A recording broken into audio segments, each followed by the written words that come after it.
الله نحمده ونستعينه ونستغفره ونعوذ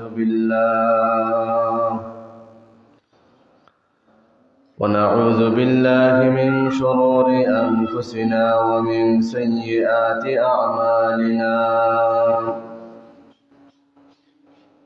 من يهده الله فلا مضل له ومن يضلله فلا هادي له. وأشهد أن لا إله إلا الله وحده لا شريك له. وأشهد أن سيدنا وسندنا وحبيبنا وطبيب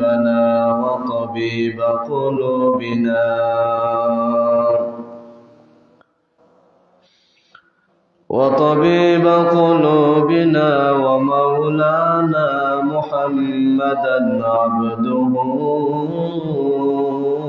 ورسوله صلى الله تعالى عليه وعلى آله وأصحابه وبارك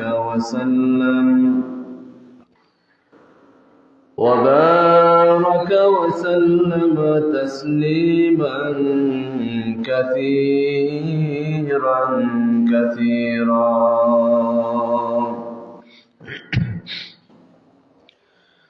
أما بعد فقد قال الله تبارك وتعالى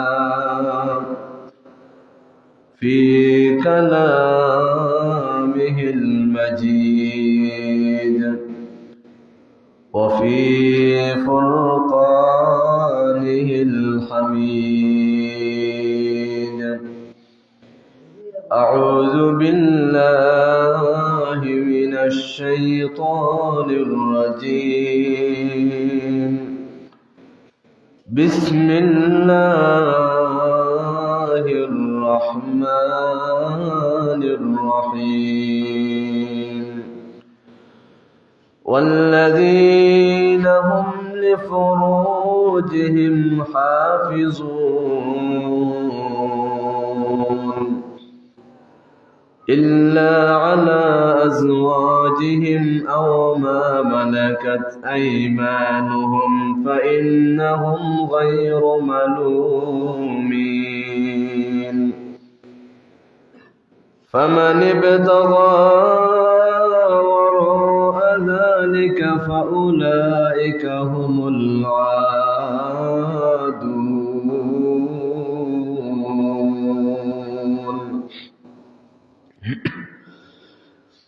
وقال رسول الله صلى الله عليه وسلم: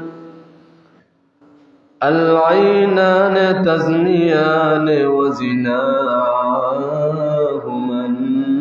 النظر، أو كما قال النبي عليه الصلاة والسلام. وقال الله تبارك وتعالى في شان حبيبه: إن الله وملائكته يصلون على النبي يا أيها الذين آمنوا صلوا عليه وسلموا تسليما.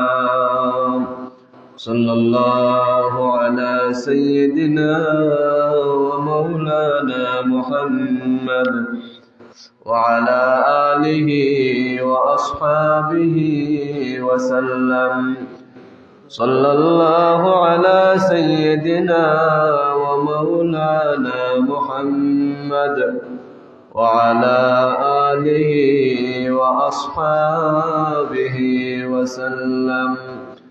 لا إله إلا الله، لا إله إلا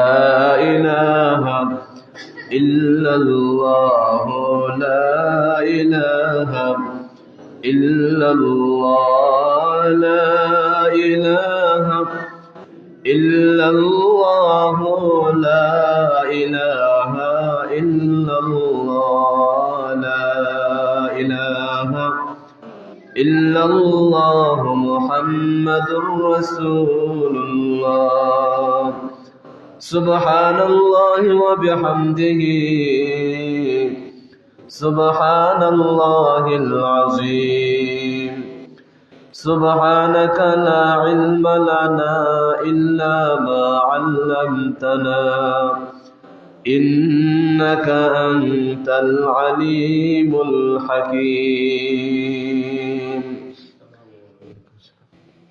الحمد لله আল্লাহ পাক রব্বুল আলামিনের দরবারে লক্ষ কোটি শুকরিয়া যে মহান রব্বুল আলামিনে আজকের পবিত্র দিন জুমার দিন আল্লাহ পাক রব্বুল আলামিন অত্যন্ত দয়া আর মায়া করে আমাদেরকে অত্র এলাকা থেকে বাছাই করে সর্বপ্রথম আল্লাহর ঘর মসজিদে আসার বসার কোরআন সুন্নাহ ভিত্তিক আলোচনা করার এবং শোনার তৌফিক দান করেছেন এজন্য আমরা শুকর আদায় করি আলহামদুলিল্লাহ। সম্মানিত হাজিরিনে কেরাম, আমি আপনাদের সম্মুখে পবিত্র কুরআনুল কারীমের সূরা মুমিনুনের একখানা আয়াতে কারিমা তিলাওয়াত করেছি। বিশ্বনবী মুহাম্মদুর রাসূলুল্লাহ সাল্লাল্লাহু আলাইহি ওয়াসাল্লামের অগণিত হাদিস থেকে ছোট্ট একখানা হাদিসের টুকরা আপনাদের সম্মুখে পাঠ করেছি। মহান রব্বুল আলামিন যদি তৌফিক দান করেন আয়াত এবং হাদিসকে সামনে রেখে অল্প সময়ে কিছু আলোচনা করার চেষ্টা করব। ওমা তৌফিকি ইল্লা বিল্লাহ। বিগত জুমাগুলোতে যে আয়াতগুলাকে সামনে নিয়ে যে সূরাকে সামনে নিয়ে আলোচনা করে আসছিলাম, গত জুমায় যে বিষয়ের উপর আলোচনা করেছিলাম, যে আয়াতের উপর আলোচনা করেছিলাম, সেই বিষয় আর সেই আয়াতের অবশিষ্ট আলোচনা ইনশাআল্লাহ আজ আপনাদের সম্মুখে উপস্থাপন করার চেষ্টা করব। পবিত্র কুরআনুল কারীমের সূরা মুমিনুনে আল্লাহ পাক রব্বুল আলামিন সফল মুমিনের যে কয়টি গুণের কথা আলোচনা করেছেন, 4টি গুণের কথা আলোচনা হয়েছে, আর 4th নম্বর গুণের আলোচনা ইনশাআল্লাহ আজ আপনাদের সম্মুখে উপস্থাপন করব। গত জুমায় আলোচনা করেছিলাম আল্লাহ পাক রব্বুল আলামিন বলেন ওয়াল্লাযীনা হুম লিফুরুজিহিম হাফিজুন। সফল মুমিন যারা, তারা নিজের লজ্জাস্থানের হেফাজত করে। নিজের লজ্জাস্থানের হেফাজত যারা করবে তারাই হলো সফল মুমিন। তাহলে মুমিন, তুমি যদি সফল কাম হতে চাও, সফলতা অর্জন করতে চাও, তাহলে আল্লাহ পাক রব্বুল আলামিন বলেন তুমি তোমার লজ্জাস্থানকে হেফাজত করো। লজ্জাস্থানকে তুমি হেফাজত করো। লজ্জাস্থানকে কিভাবে হেফাজত করব সেটাও আমাদের জানতে হবে। ওয়াল্লাযীনা হুম লিফুরুজিহিম হাফিজুন। এই কারণে বিশ্বনবী মুহাম্মদুর রাসূলুল্লাহ সাল্লাল্লাহু আলাইহি ওয়াসাল্লাম লজ্জাস্থানের হেফাজতের সুবিধার্থে, যাতে করে মানুষের কাছ থেকে কোনো ধরনের গুনাহের কাজ সংগঠিত যাতে করে না হয়, এজন্য নবীজির নির্দেশ হলো বালিগ হওয়ার পর থেকেই তোমার ছেলে এবং মেয়েকে বিবাহ দিয়ে দাও। বালিগ হওয়ার পর যদি ছেলে মেয়েকে বিবাহ দিতে কেউ বিলম্ব করে, তাহলে জিনা নামক গুনাহের সম্ভাবনা অনেক বেশি, ঠিক কিনা? জিনা সংগঠিত হওয়ার সম্ভাবনা অনেক বেশি।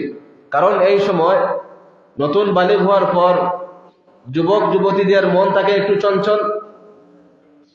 চঞ্চল। এই জন্য বিভিন্ন দিক চিন্তা করে বিশ্ব নবী সাল্লাল্লাহু আলাইহি ওয়াসাল্লাম বলেছেন যে বালিগ হওয়ার পর তোমরা কি করো, বিবাহের কাজ তোমরা সেরে দাও, ছেলে এবং মেয়েকে বিবাহ দিয়ে দাও। যত বিলম্ব হবে তত গুনাহ হওয়ার সম্ভাবনা আছে। গুনাহ হওয়ার সম্ভাবনা প্রবল। এই জন্য এই দিকে আমাদের খেয়াল রাখতে হবে। আজ আমাদের সমাজ কোন দিকে যাচ্ছে আমরা যদি তাকাই, লক্ষ্য করে দেখি, তাহলে সমাজে দেখা যায়, অনেক সময় দেখা যায় যে ঘরে বড় ভাই আছেন, ঘরে বড় ভাই আছেন, ছোট ভাইও বিবাহের উপযুক্ত, বড় ভাইও বিবাহের উপযুক্ত। বড় ভাই বিবাহ করছেন না, বড় ভাইয়ের বিবাহ হচ্ছে না, বিদায় ছোট ভাইও বিবাহ করতে পারছেন না, আছে না নাই? সমাজে আমরা একটা নিয়ম নীতি বানিয়ে নিয়েছি যে বড় ভাইকে বিবাহ না দেওয়া পর্যন্ত ছোট ভাইকে আর বিবাহ দেওয়া যাবে না। এরকম নিয়ম নীতি ইসলাম সমর্থন করে না। ইসলাম বলে তুমি বালিগ হওয়ার পর তুমি কি করো? বিবাহ করো। এবং বড় ভাইয়ের হয়তো কোনো অসুবিধা আছে, এজন্য তিনি বিবাহ এখন করতে চাচ্ছেন না, অথবা তিনি স্বাবলম্বী হতে চান, তিনি নিজের পায়ে দাঁড়াইতে চান। অনেক যুবক আছে নিজের পায়ে দাঁড়ানোর ইচ্ছা করে করে তার জীবনটাই শেষ করে দিয়েছে। যতক্ষণ পর্যন্ত আমি নিজের পায়ে না দাঁড়াবো ততক্ষণ পর্যন্ত আমি কি করব না? বিবাহ করব না। এরকম অনেক প্রতিজ্ঞা করেন, অনেক যুবক আছেন এরকম প্রতিজ্ঞা তারা করেন, যতক্ষণ পর্যন্ত নিজের পায়ে না দাঁড়াবো ততক্ষণ পর্যন্ত আর বিবাহ করব না। তাহলে দেখা যায়, এক সময় দেখা যায় 30, 40, 50 বছর পার হয়ে গেছে, তার বিবাহের কোনো নামগন্ধ নাই। তো বড় ভাই বিবাহ না করার কারণে ছোট ভাইয়ের বিবাহ তো আর আটকিয়ে রাখা যায় না, আটকিয়ে রাখা যাবে না। বড় ভাই তুমি স্বাবলম্বী হও, তুমি তোমার ফিকির করো আর আমি আমার ফিকির করি। আমি গুনাহ থেকে বাঁচতে চাই, আমি গুনাহগার হতে চাই না, আমি গুনাহগার হতে চাই না, আমি গুনাহ থেকে বাঁচতে চাই। এজন্য এই একটা নষ্ট চিন্তা মানুষের, আমাদের সমাজে, যে বড় ভাইকে বিবাহ না দিলে ছোট ভাইকে বিবাহ দেওয়া যাবে না, এটা একটা নষ্ট চিন্তা, ভুল চিন্তা। এই ভুল চিন্তা থেকে আমাদের বেরিয়ে আসতে হবে, ভুল চিন্তা থেকে আমাদের বেরিয়ে আসতে হবে। এই জন্য এদিকে আমাদের খেয়াল রাখতে হবে। সমাজের মানুষ কি বলবে? বড় ভাই বিবাহ করলো না, ছোট ভাই বিবাহ করে নিল। এই সপ্তাহে বিবাহ সম্পর্কিত কারণে দক্ষিণবাগে ছেলে তার মাকে খুন করেছে কিনা করে নাই? দেখুন না, দক্ষিণবাগ আমাদের বড় লেখাটা নাই, দক্ষিণবাগ ইউনিয়নে ছেলে তার মাকে খুন করেছে এই বিষয়টা নিয়ে। তাহলে চিন্তা করে দেখুন, ছেলেদের মন মানসিকতা কি সেদিকে আমরা খেয়াল করি না, আমার মেয়েদের মন মানসিকতা কি সেদিকে আমরা খেয়াল করি না। এদিকে আমাদের খেয়াল করতে হবে। যদি লজ্জাস্থানের সঠিকভাবে হেফাজত করতে চাই তাহলে এদিকে আমাদের খেয়াল করতে হবে। আল্লাহর হাবিব মুহাম্মদুর রাসূলুল্লাহ সাল্লাল্লাহু আলাইহি ওয়াসাল্লাম লজ্জাস্থানের হেফাজত কিভাবে করা যায় তার কিছু পথ আমাদেরকে বলে দিয়েছেন। এর মধ্য থেকে একটি পথ হলো তোমার চক্ষুকে তুমি হেফাজত করো, তোমার চোখকে তুমি হেফাজত করো। তোমার চক্ষুকে যদি তুমি হেফাজত করতে পারো তাহলে তুমি লজ্জাস্থানেরও হেফাজত করতে পারবে। কারণ মানুষ জিনাহের গুনাহ কোন সময় করে? জিনাহ নামক গুনাহ কোন সময় শুরু হয়? চোখে দেখার পর থেকে। আগে নিজের চোখকে তুমি কন্ট্রোল করো, আগে তোমার নিজের চোখকে তুমি সামলাও, তোমার চোখের আগে হেফাজত করো, তারপর অটোমেটিকলি লজ্জাস্থানেরও হেফাজত হয়ে যাবে।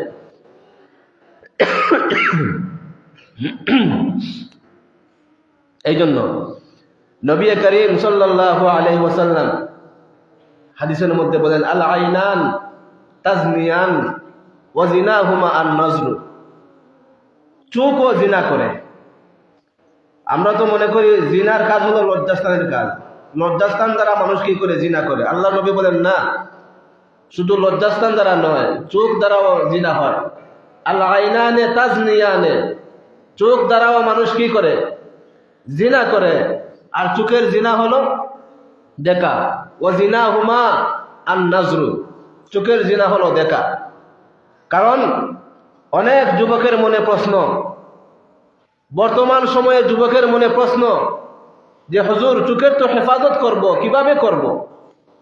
কি করে সম্ভব চোখকে হেফাজত করা? কারণ যখন আমি ঘর থেকে বের হওয়ার পর আমার চোখের সামনে বেপরদা নারীরা ঘোরাফেরা করে। আমি যখন রাস্তা দিয়ে বাজারে যাই, বাজারে যখন যাই, রাস্তায় যখন বের হই, রাস্তার মাঝে মাঝে, বাজারের মাঝে মাঝে বিলবোর্ড দিয়া মেয়েদের ছবি টানানো। মসজিদ থেকে বের হলাম, আল্লাহর ইবাদত করে নামাজ পড়ে বের হলাম, বের হয়েই আমাদের চোখের সামনে বিলবোর্ড আছে না নাই? মেয়েদের ছবি আছে না নাই? বাজার থেকে যে পণ্য খরিদ করে আমি আনলাম, এই পণ্যের লেবেলে কাদের ছবি? বেশিরভাগ মেয়েদের ছবি আছে না নাই? উলঙ্গ মেয়েদের ছবি। পত্রিকার কাগজ যখন আমি উন্মুক্ত করি, পত্রিকার ভিতরে যখন আমি ঢুকি, পত্রিকার কাগজের ভিতরেও দেখা যায় উলঙ্গপনা, মেয়েদের উলঙ্গ ছবি। বই ম্যাগাজিনের ভিতরেও কি মেয়েদের উলঙ্গ ছবি। তো চোখের হেফাজত কিভাবে করব? প্রশ্ন জাগে কি জাগে না? চোখের হেফাজত কিভাবে করব? ঘর থেকে বের হলেই ফিতনা আর ফিতনা, চতুর্দিকে ফিতনা। চোখের হেফাজত করব কিভাবে? আল্লাহ পাক রব্বুল আলামিন এই চোখকে কিভাবে হেফাজত করতে হবে তাও বলে দিয়েছেন, তাও বাতলিয়ে দিয়েছেন কিভাবে তুমি তোমার চোখকে হেফাজত করবে। আর তোমার চোখকে যদি তুমি হেফাজত করো তাহলে লজ্জাস্থানেরও হেফাজত হয়ে যাবে। এখন চোখের হেফাজত কিভাবে করব? আল্লাহ পাক রব্বুল আলামিন বলেন, কুল লিল মুমিনিনা ইয়াগুদ্দু মিন আবসারিহিম ওয়া ইয়াহফাযু ফুরুজাহুম। আল্লাহ পাক রব্বুল আলামিন বলেন, হে আমার হাবিব, কুল আপনি বলে দিন, কুল লিল মুমিনিন মুমিন পুরুষদেরকে আপনি জানাইয়া দিন, ইয়াগুদ্দু মিন আবসারিহিম, ইয়াগুদ্দু মিন আবসারিহিম, তারা যেন তাদের চক্ষুকে নিম্নগামী করে নিচের দিকে যেন রাখে।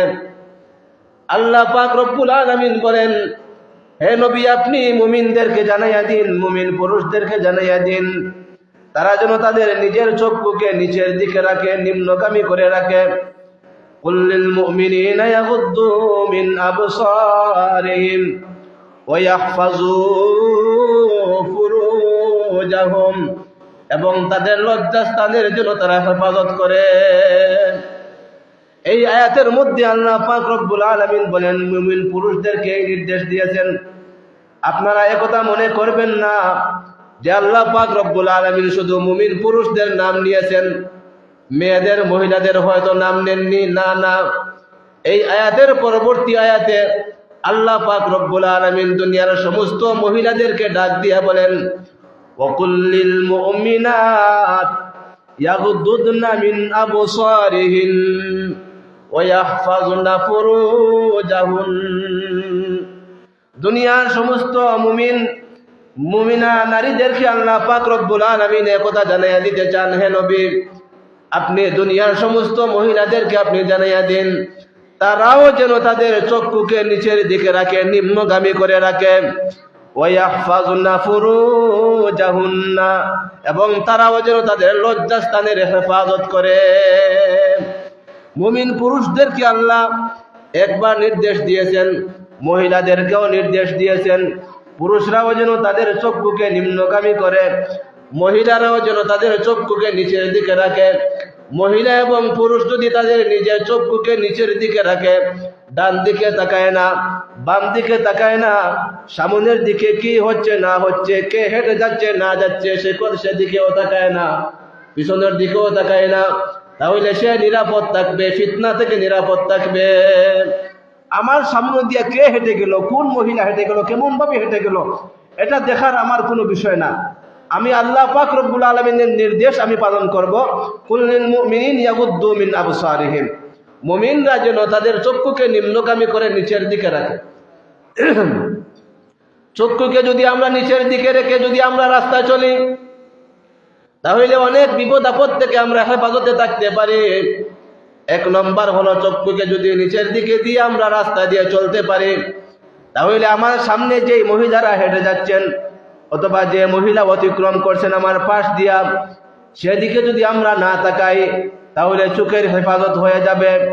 তাকাইলে বড় একটি গুনাহ হয়ে যাবে, আর বড় একটি গুনাহ থেকে আমি বাঁচতে পারবো যদি আমার চক্ষুকে আমি নিচের দিকে রাখি। চক্ষুকে নিচের দিকে রেখে যদি আমরা রাস্তা দিয়ে হেঁটে যাই, তাহলে হুচুট খাওয়ার সম্ভাবনা কম, হুচুট খাওয়ার সম্ভাবনা কম। যদি আতারে পাতারে এদিকে সেদিকে তাকিয়ে যদি আমরা রাস্তা অতিক্রম করি, তাহলে হুচুট খাওয়ার সম্ভাবনা আছে না নাই? হুটুট খাওয়ার সম্ভাবনা আছে না নাই? নাই, আছে। হুটুট খাওয়ার সম্ভাবনা আছে আতারে ফাতারে চাইলে। আর নিচের দিকে যদি দিয়ে আমরা রাস্তা চলি, অতিক্রম করি, তাহলে হুটুট খাওয়ার কোনো সম্ভাবনা নাই। এই জন্য অনেক ফায়দা আছে নিচের দিকে দিয়ে রাস্তা অতিক্রম করার। এই কারণে মুমিনদের ভিতরে যদি এই ধরনের কোনো প্রশ্ন জাগে, চক্ষুকে হেফাজত করা তো সম্ভব নয়। আপনার জন্য একটা কর্ম হলো, সেই কর্মটা হলো আপনি আপনার চক্ষুকে নিচের দিকে রাখেন। আল্লাহর নির্দেশ, চক্ষুকে তুমি নিচের দিকে রাখো, তাহলে তুমি হেফাজত থাকতে পারবে, দুনিয়ার ফিতনা থেকে তুমি হেফাজত থাকতে পারবে। আল্লাহ পাক রব্বুল আলামিন যখন শয়তানকে জান্নাত থেকে বের করে দিলেন, শয়তান যখন জান্নাত থেকে বের হয়ে আসে, বের হওয়ার সময় সে আল্লাহর কাছে আবদার জানায়, হে রব্বুল আলামিন, হে আমার আল্লাহ, আপনি তো আমাকে জান্নাত থেকে বের করে দিচ্ছেন, আমি দুনিয়ায় চলে যাচ্ছি, আমার একটি আবদার আপনি রাখবেন কিনা বলুন। আল্লাহ বলেন হ্যাঁ। আল্লাহ বললেন হ্যাঁ, তোমার কি আবদার আমি রাখবো, তুমি বলে যাও। শয়তান এই সুযোগে বলল, আমাকে কিয়ামত পর্যন্ত আমার হায়াত আপনি বাড়াইয়া দিন, কিয়ামত পর্যন্ত আমার হায়াত আপনি বাড়াইয়া দিন। আরেকটি আমার আবদার হলো, আমাকে মানুষের রোগের ভিতরে চলাফেরা করতে করার এই সুযোগ আপনি আমাকে দিয়া দিন, এই সুবিধা, এই সুযোগ আপনি আমাকে দিয়া দিন, আমি যেন মানুষের রক্তের সাথে মিশে যাইতে পারি, এই সুযোগ আপনি আমাকে দিয়া দেন। আল্লাহ বললেন যাও, এই সুযোগও তোমাকে দিয়া দিলাম, তোমার হায়াতও আমি কিয়ামত পর্যন্ত বাড়াইয়া দিলাম। এই সুযোগ যখন শয়তান পাইল, তখন সে চতুরতা বশত সে বলে উঠল, সুম্মা লাআতিয়ান্নাহুম মিন বাইনি আইদিহিম ওয়া মিন খালফিহিম ওয়া আন আইমানিহিম ওয়া আন শামাইলিহিম ওয়া লা তাজিদু আকসারাহুম শাকিরিন। শয়তান বলল, আমি আদম সন্তান, যেই আদমের কারণে আমি জান্নাত থেকে বের হয়ে গেলাম, বিতাড়িত হয়ে গেলাম, এই আদমের সন্তানদেরকে আমি ডান দিক থেকে আক্রমণ করব, বাম দিক থেকে আক্রমণ করব, পিছন দিক থেকে আক্রমণ করব, সামনের দিক থেকে আক্রমণ করব। এই চার দিকের নাম শয়তান নিয়েছে। সুম্মা লাআতিয়ান্নাহুম মিন বাইনি আইদিহিম ওয়া মিন খালফিহিম ওয়া আন আইমানিহিম ওয়া আন শামাইলিহিম।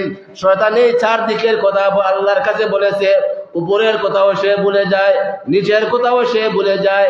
আল্লাহকে সে এটাও বলতে পারতো, আল্লাহ আমি নিচ থেকেও মানুষকে আক্রমণ করব, উপর থেকেও মানুষকে আক্রমণ করব।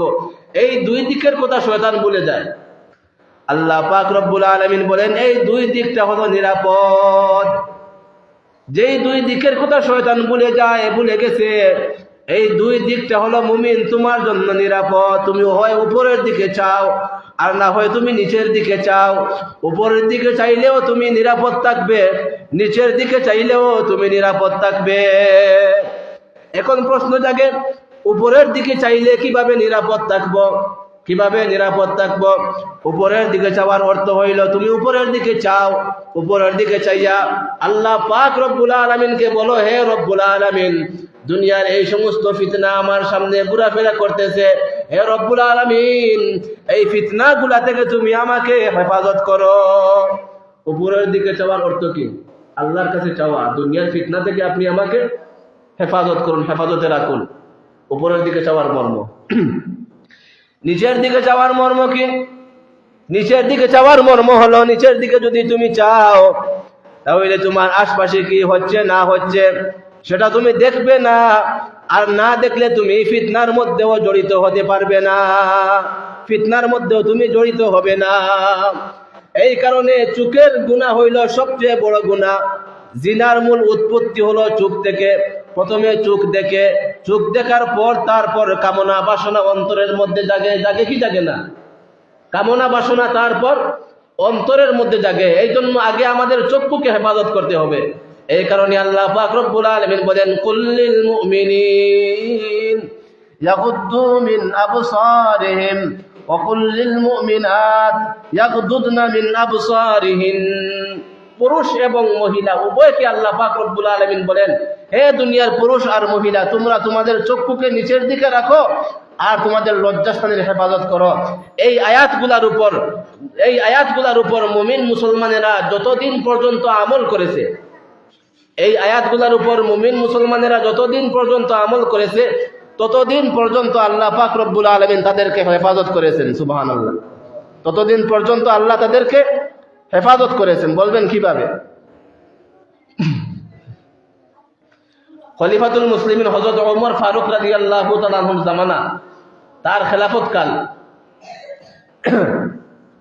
আবু উবায়দা ইবনুল জাররাহ রাদিয়াল্লাহু তাআলা আনহু সিরিয়ার গভর্নর,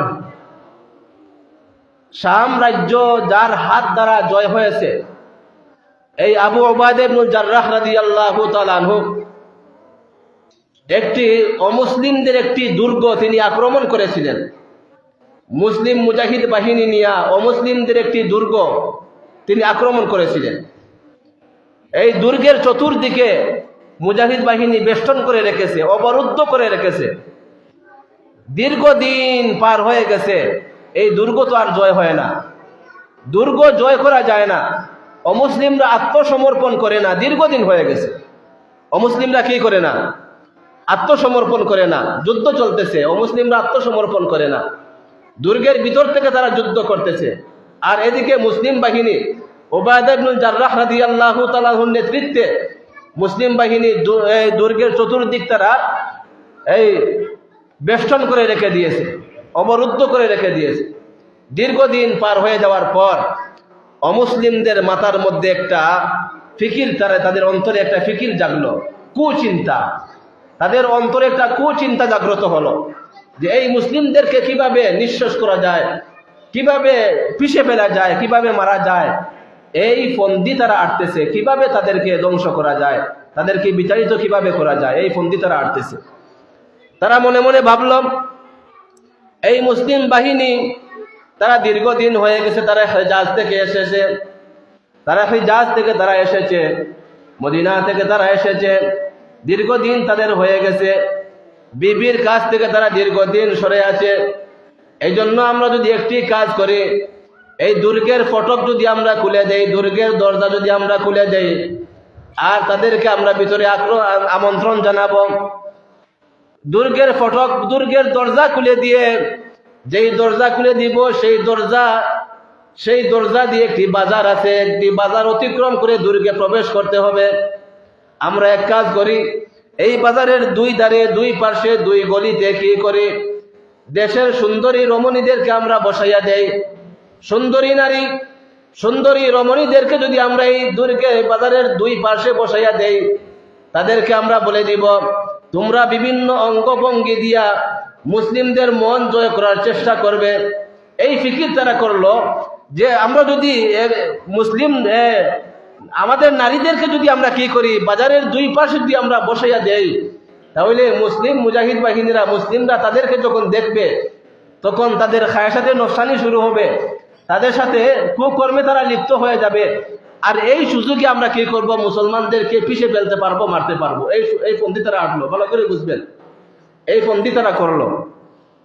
এই ফন্দি করার পর বাজারের দুই পাশে রমণীদেরকে, নারীদেরকে বসাইয়া দিল, আর তাদেরকে বলে দিল, মুসলিম মুজাহিদ বাহিনী যখন দুর্গ দিয়ে প্রবেশ করবে, বাজার দিয়ে অতিক্রম করবে, তখন তোমরা নানা অঙ্গভঙ্গি দিয়ে তাদেরকে আকৃষ্ট করার চেষ্টা করবে, তাদের মন যেন তোমাদের দিকে ধাবিত হয়। এই ফিকির, এই চিন্তা তোমরা সবসময় তোমাদের মাথায় রাখবে।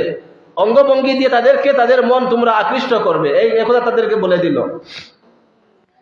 তারপর দুর্গ থেকে মুসলিম বাহিনীর প্রধান উবায়দা ইবনে জাররাহ রাদিয়াল্লাহু তাআলা আনহুর কাছে সংবাদ পাঠাইল যে আমরা আত্মসমর্পণ করেছি, আমরা দুর্গের দরজা আমরা খুলে দিচ্ছি, আপনি আপনার মুসলমান বাহিনীদেরকে নিয়ে দুর্গের ভিতরে প্রবেশ করুন।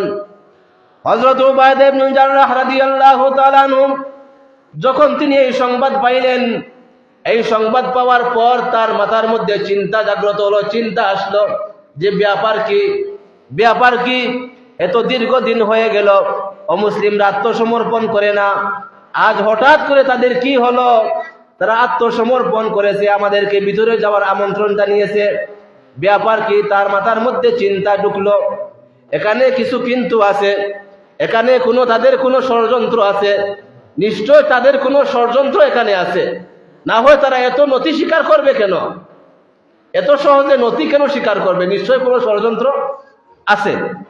হযরত উবায়দা ইবনে জাররাহ রাদিয়াল্লাহু তাআলা আনহু তার মুসলিম বাহিনীদেরকে, মুজাহিদ বাহিনীদেরকে ডাক দিলেন, ডাক দিয়ে একত্রে বসাইলেন। একত্রে বসায় তিনি একটি বয়ান দিলেন, খুতবা দিলেন, বয়ান দিলেন। বয়ানের মধ্যে তিনি এই আয়াতগুলা পাঠ করলেন, কুল্লিল মুমিনিন ইয়াগুদ্দু মিন আবসারিহিম ওয়া ইয়াহফাজু ফুরুজাহুম। হযরত উবায়দা ইবনে জাররাহ রাদিয়াল্লাহু তাআলা আনহু মুজাহিদ বাহিনীদেরকে ডাক দিয়ে বললেন, হে মুজাহিদ বাহিনী, দুর্গ থেকে আমাদেরকে আমন্ত্রণ জানানো হয়েছে। তারা নতি স্বীকার করেছে, তারা অস্ত্র ফেলে দিয়েছে, অস্ত্র তারা রেখে দিয়েছে, আমাদেরকে আমন্ত্রণ জানাচ্ছে, আমরা তাদের দুর্গের ভিতরে প্রবেশ করব। তো প্রবেশের পূর্বে আমি তোমাদেরকে একটি নির্দেশ দিতে চাই। সেই নির্দেশ হলো, তোমরা যখন দুর্গের দরজা দিয়ে তোমরা প্রবেশ করবে, বাজার দিয়ে তোমরা যখন অতিক্রম করবে, তখন তোমরা একটি আয়াত তিলাওয়াত করবে, একটি আয়াত তিলাওয়াত করবে। আর এই আয়াত তিলাওয়াত করে করে, আয়াতের উপর আমল করে করে তোমরা কি করবে? দুর্গের ভিতরে প্রবেশ করবে। উবায়দা ইবনে জাররাহ রাদিয়াল্লাহু তাআলা আনহু তাদের বাহিনীকে তিনি বয়ান দিলেন যে আমি একটি আয়াত তিলাওয়াত করব। এই আয়াত তোমরা তিলাওয়াত করে করে, এই আয়াতের উপর আমল করে করে তোমরা কি করবে? দুর্গ দিয়ে তোমরা প্রবেশ করবে। সেই আয়াতটি কি? সেই আয়াত হলো, কুল্লিল মুমিনিনা ইয়াগুদ্দু মিন আবসারিহিম ওয়া ইয়াহফাজু ফুরুজাহুম। এই আয়াত তিলাওয়াত করে করে, এই আয়াতের উপর আমল করে করে তোমরা দুর্গের ভিতরে প্রবেশ করবে, বাজার অতিক্রম করবে। যেই নির্দেশ সেই কাজ, আমিরের যেই নির্দেশ সেই কাজ। মুসলিম বাহিনী দুর্গ দিয়ে প্রবেশ করলো, দরজা দিয়ে প্রবেশ করলো, বাজার অতিক্রম করলো, আয়াত তিলাওয়াত করে করে, মুখের জবানে আয়াত উচ্চারিত হচ্ছে আর অন্তরে আয়াতের উপর আমল হচ্ছে। আল্লাহ পাক বলছেন, হে মুমিন পুরুষেরা, তোমরা তোদের চক্ষুকে নিচের দিকে রাখো, লজ্জাস্থানের হেফাজত করো। এই আয়াতের উপর আমল করেছেন সাহাবায়ে কেরাম। সাহাবায়ে কেরাম যখন, মুজাহিদ বাহিনী যখন এই রাস্তা দিয়ে অতিক্রম করছেন, বাজার দিয়ে অতিক্রম করছেন, বাজারের দুই ধারে দুই পার্শ্বে সুন্দরী রমণীরা নাচতেছে, তাদেরকে আমন্ত্রণ জানাচ্ছে, কিন্তু তারা তো তাদের আমন্ত্রণে সাড়া দিচ্ছে না। সাড়া না দিয়ে নিচের দিকে তাকাইয়া সবার মাথা অবনত, মস্তক কোন দিকে? সকল মুজাহিদ বাহিনীর মস্তক নিচের দিকে দিয়া তারা বাজার অতিক্রম করে গেল, দুর্গের ভিতরে তারা প্রবেশ করে নিল। অমুসলিমরা যখন এই দৃশ্য অবলোকন করলো, এই দৃশ্য যখন তারা দেখলো, তখন তাদের মাথার মধ্যে টনক নড়ল যে ব্যাপার কি? এতদিন থেকে মুসলমানরা বাড়ি ছাড়া বিবির কাছ থেকে সরে আছে, কিন্তু এত সুন্দরী, শ্রেষ্ঠ সুন্দরী রমণীদেরকে দেখেও তাদের দিকে তাকালো না। গুনাহে লিপ্ত হবে তো দূরের কথা, জিনায় লিপ্ত হবে তো দূরের কথা, তাদের দিকে তাকাইলো না কেন? ব্যাপার কি? ব্যাপার হলো তাদের আমিরের নির্দেশ। তাদের আমিরের নির্দেশ, ডানে বামে তোমরা তাকাবে না, নিচের দিকে তাকাইয়া আয়াতের উপর আমল করে করে তোমরা কি করবে? দুর্গের ভিতরে তোমরা প্রবেশ করবে। অনেক অমুসলিম এই দৃশ্য দেখার পর, অনেক অমুসলিম কালিমায়ে শাহাদত পাঠ করে তারা সাথে সাথে মুসলমান হয়ে গেছে। সুবহানাল্লাহ। তাহলে মুসলমানদের আচরণের মাধ্যমে, মুসলমানদের ব্যবহারের মাধ্যমে, আচার ব্যবহারের মাধ্যমে অমুসলিমরা কি হয়েছে? কালেমা পড়ে মুসলমান হয়েছে। নিশ্চয় তো এটা আমিরের নির্দেশ তারা কিভাবে পালন করেছে, তাদের স্বচক্ষে তারা দেখেছে। বিদায় তারা এই ধর্মকে সত্য ধর্ম হিসাবে মেনে নিয়ে কালিমা শাহাদত পাঠ করে ইসলাম ধর্মের ছায়াতলে তারা আশ্রয় নিয়েছে। তাহলে নিজের চক্ষুকে হেফাজত করলে আশপাশের গুনাহ থেকেও হেফাজত থাকা যায় কি যায় না? এই জন্য এই আয়াতের উপর আমরা আমল করার চেষ্টা করব। এই কারণে আল্লাহ পাক রব্বুল আলামিন বলেন, ওয়াল্লাযীনা হুম লিফুরুজিহিম হাফিজুন। যারা নিজের লজ্জাস্থানের হেফাজত করে তারাই হলো সফল মুমিন। এটাই হলো সফল মুমিনের একটি গুণ। মুমিন, তুমি নামদারি মুমিন হতে পারো, মুমিন তোমার নাম থাকতে পারে, মুমিনের লিস্টে তোমার নাম থাকতে পারে, কিন্তু সফল মুমিনের লিস্টে তোমার নাম থাকবে না যতক্ষণ পর্যন্ত তুমি তোমার লজ্জাস্থানের হেফাজত না করবে। বুঝাইতাম ফার্সিনি বুঝাইতাম। এই জন্য লজ্জাস্থানের হেফাজত আমাদের করতে হবে। পুরুষ মহিলা প্রত্যেকে লজ্জাস্থানের হেফাজত করতে হবে। সময় শেষ হয়ে গেছে, আলোচনা লম্বা, আলোচনা অনেক লম্বা, সময়ও শেষ হয়ে গেছে, আর সময় সংক্ষিপ্ত করারও ইচ্ছা ছিল, কিন্তু আমাদের অনুষ্ঠান আছে জুমা পরবর্তী নামাজের পরবর্তীতে আমাদের অনুষ্ঠান সুবাহি মক্তব শিক্ষা প্রদর্শনী। আপনারা অনেকে শুনেছেন, আমরা ব্যক্তিগতভাবে যাকে আমরা সামনে পেয়েছি অনুষ্ঠানের দাওয়াত দিয়েছি। অনুষ্ঠান আপনারা উপভোগ করবেন। নামাজের পর আপনারা প্রত্যেকে থাকার চেষ্টা করবেন, কারণ হলো